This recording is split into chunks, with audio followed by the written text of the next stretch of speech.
Imaginons un Dieu complet qui a décidé d'écrire un livre afin de communiquer avec sa création. Car il est d'une divinité à part entière, il est donc supposé et attendu que, bien évidemment, que ce livre sera complètement clair pour tout le monde et exempté de contradictions et d'erreurs logiques. Une erreur logique ou un sophisme, c'est l'utilisation d'un raisonnement incorrect ou inexact dans la construction d'un argument, ce qui fait que la conclusion semble meilleure qu'elle ne l'est réellement. Je vais partager des exemples rapides et utiles dans cette vidéo pour prouver à quel point le Coran est plein de ce type d'erreurs. Commençons par l'erreur de l'homme de paille, qui arrive lorsque nous assumons la position de l'autre partie à notre contrat et donnons une réponse non liée à l'argument de l'autre, mais à sa position qu'on a assumée. D'autre part, par exemple, si quelqu'un me demandait si je crois en l'existence d'un Dieu islamique, je lui répondrai non, je ne crois pas en l'existence d'un tel Dieu. Il me répondra alors que, donc à mon avis, nous avons évolué à partir de singes, sans que je ne dise un mot de cela. Et ça, c'est une erreur.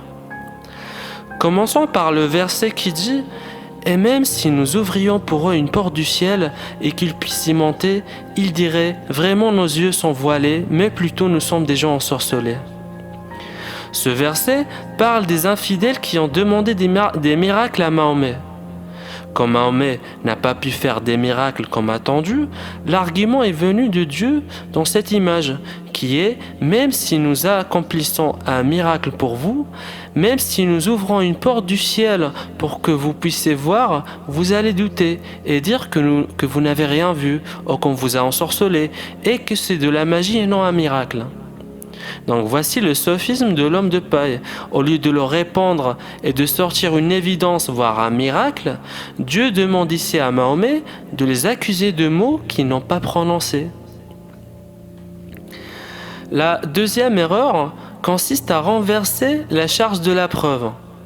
C'est une erreur qui se produit lorsque nous faisons une revendication et au lieu de donner des preuves de cette revendication, on met le fardeau de la preuve sur l'autre partie. Par exemple, je prétends maintenant que je parle avec Britney Spears tous les soirs et que quelqu'un me demande des preuves à cela. Je lui dis que c'est à lui de me donner la preuve que je ne parle pas avec Britney Spears chaque soir, car c'est lui qui ne me croit pas. Même si je suis le prétendant et que logiquement c'est à moi de donner des preuves à ma revendication, je déplace le fardeau et le mets sur l'autre côté. Un acte illogique et très indécent. Voyons le verset qui dit « Si vous avez un doute sur ce que nous avons révélé à notre serviteur, tâchez donc de produire une sourate semblable et appelez vos témoins, que vous adorez en dehors de Dieu si vous êtes véridiques. » Donc pour la revendication selon laquelle le créateur de l'univers envoie la parole aux infidèles par l'intermédiaire de Mahomet, quand les infidèles exigent une preuve à cela du créateur de l'univers, au lieu de leur donner une preuve claire, ils refusent et leur demandent plutôt d'apporter un livre semblable au Coran s'ils le peuvent, et que c'est à eux de donner ou bien de demander une preuve de leur idole pour prouver que ce qu'ils disent est vrai. Je me demande vraiment comment un Dieu de toute sagesse tombe dans un sophisme aussi indécent que cela. Le dernier sophisme dont je vais parler est celui de la fausse conclusion. Donc, ce sophisme arrive lorsqu'on arrive à une conclusion qui n'a rien à voir avec l'introduction des arguments qu'on a donnés. Par exemple, je dois construire un argument avec deux introductions et une conclusion.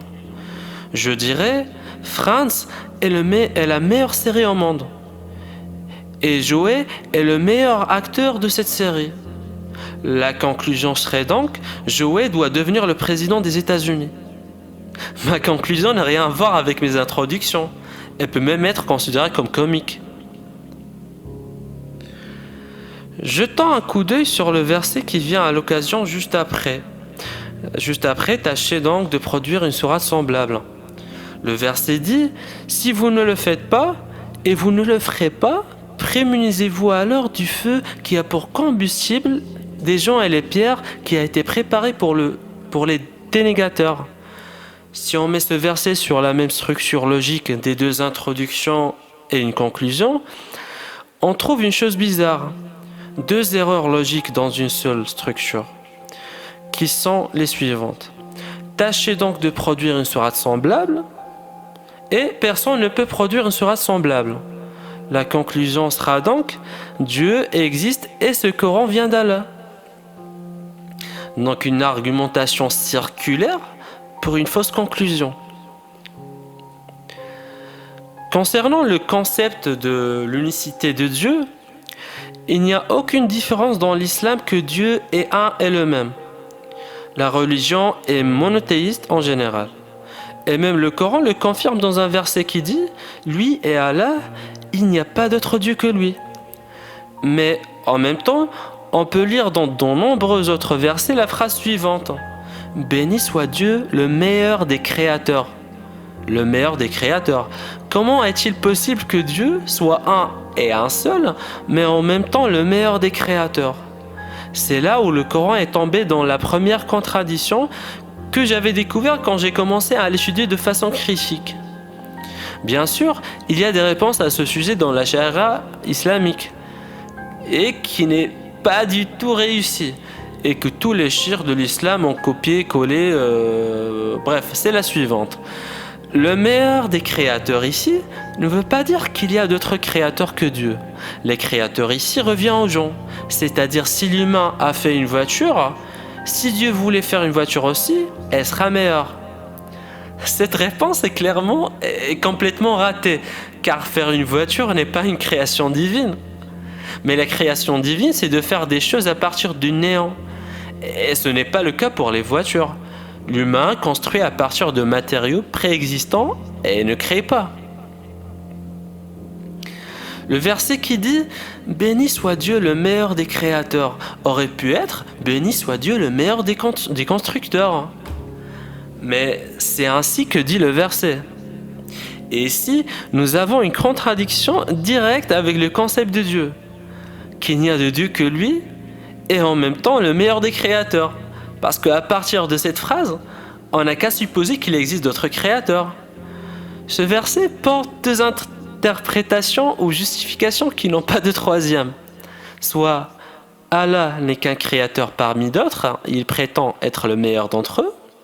Soit l'auteur de ce verset n'a aucune profondeur philosophique-logique et il n'a pas compris la contradiction qu'il fait en écrivant ce verset. La deuxième contradiction se repose sur le fait que le Coran est censé être constitué de versets clairs et nets dans une langue arabe propre. N'importe qui pourrait le comprendre sans aucun problème.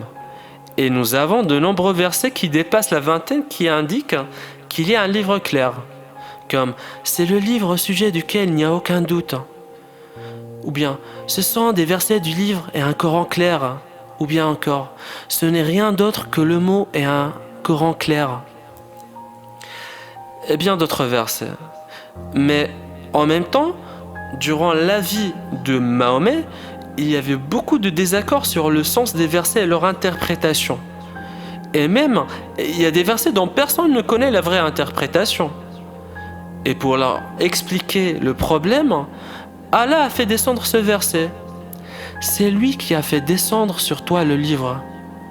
Il s'y trouve des versets sans équivoque, qui sont la base du livre, et d'autres versets qui peuvent prêter à une interprétation diverse. Les gens donc, qui ont au cœur une inclinaison vers l'égarement, mettent l'accent sur les versets à équivoque, cherchant la dissension en essayant de trouver une interprétation, alors que nul n'en connaît l'interprétation à part Allah. Mais ceux qui ont bien enraciné dans la science disent « Nous y croyons, tout est de la part de notre Seigneur, mais ceux les doués d'intelligence s'en rappellent. »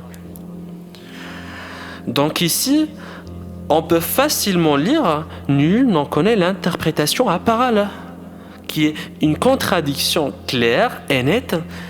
Et ce que disent les autres versets qui parlent du Coran clair et qu'il n'y a aucun doute à cela, c'est un problème dans lequel nous avons un plus grand problème, qui est que Dieu communique avec les humains d'une manière claire clair et envoie des versets clairs, et en même temps, il a écrit des versets qui peuvent prêter à d'interprétations diverses pour eux, dont personne ne connaît l'interprétation réelle, sauf lui seul.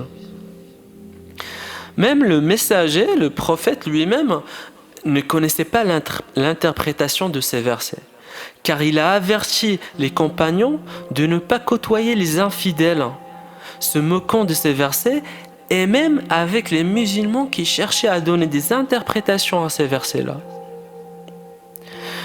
Le plus étrange, c'est que Allah a écrit un livre pas clair du tout.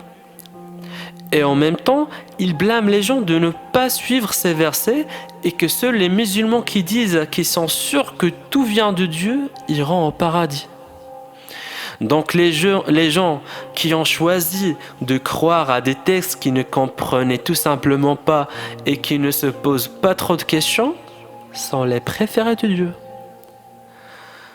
Encore plus étrange que ça, Dieu avait une seule chose à faire, c'est de nous écrire un livre et nous le transmettre. Il n'avait que ça à faire pour communiquer avec nous. Mais même cette petite tâche qui n'est rien pour un Dieu tout-puissant, il n'a pas réussi à la réaliser d'une façon complète. Il nous donne un livre plein de phrases incompréhensibles. La troisième contradiction. Cette contradiction concerne la révélation sur laquelle repose tout le concept de la religion islamique. La seule façon dont le créateur de l'univers a communiqué avec le messager Mahomet. Le verset dit « Il n'y a pas été donné à un mortel qu'Allah lui parle autrement que par révélation, ou de derrière un voile, ou qu'il envoie un messager qui révèle par sa permission. Ce qu'Allah veut, il est sublime et sage. » La manière spéciale et spécifique qu'Allah a utilisée pour communiquer avec Mahomet, mais le plus étrange, c'est que Satan a réussi à utiliser la même manière pour faire des révélations aux prophètes. Mahomet n'a pas été en mesure de faire la différence entre les versets qui venaient de Satan et les versets qui sont censés venir de Dieu.